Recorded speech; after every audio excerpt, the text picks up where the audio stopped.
व्यवस्थापन म्हणजे काय? व्यवस्थापन म्हणजे मनुष्यबळ, आर्थिक आणि भौतिक संसाधनाचे नियोजन, आयोजन, दिशा देणे आणि नियंत्रण करणे, जेणेकरून विशिष्ट उद्दिष्टे कार्यक्षमतेने आणि प्रभावीपणे साध्य करता येतील.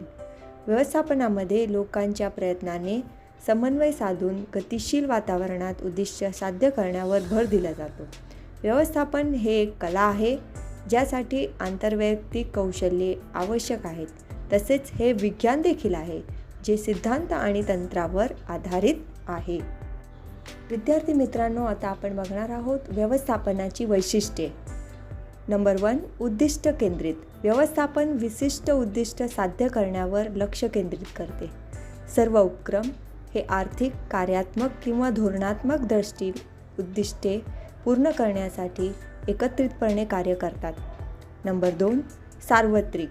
व्यवस्थापनाचे तत्त्व कोणत्याही प्रकारच्या संस्था, उद्योग किंवा स्तरांवर लागू होते, मग ते व्यवसाय असो, शासन असो किंवा ना नफा क्षेत्र असो.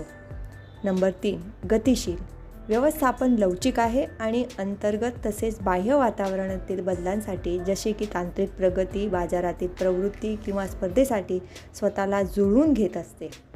नंबर 4, सततची प्रक्रिया. व्यवस्थापन एक सतत चालणारी प्रक्रिया आहे, ज्यामध्ये नियोजन, अंमलबजावणी आणि पुनरावलोकनाचा समावेश होतो. संस्थांमध्ये सतत बदल होत असल्यामुळे व्यवस्थापन कधीही स्थिर राहत नाही. नंबर 5, अनेक कार्यांचा समावेश. व्यवस्थापनामध्ये काही परस्पर संबंधित कार्ये आहेत, जसे की नियोजन, आयोजन, दिशा देणे, नियंत्रण करणे. नंबर 6, लोक केंद्रित. व्यवस्थापन प्रामुख्याने लोकांचे व्यवस्थापन करण्यावर लक्ष केंद्रित करते, कारण ते सर्व संस्थात्मक उपक्रमाचे प्रमुख चालक आहेत. नंबर 7, निर्णय घेणे. व्यवस्थापन धोरणात्मक निर्णय घेण्यामध्ये समाविष्ट आहे. जोखीम आणि फायद्यांचा समतोल राखत संस्थाचा विकास साधण्यामध्ये भर दिला जातो. नंबर 8, विज्ञान आणि कला दोन्हीही.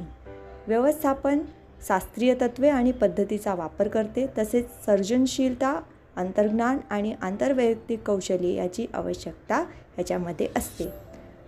थोडक्यात, व्यवस्थापन ही एक रचलेली आणि उद्दिष्टपूर्ण क्रिया आहे, जी संसाधनाचा समन्वय आणि ऑप्टिमायझेशनद्वारे संस्थात्मक यश प्राप्त करण्यासाठी कार्य करते. धन्यवाद.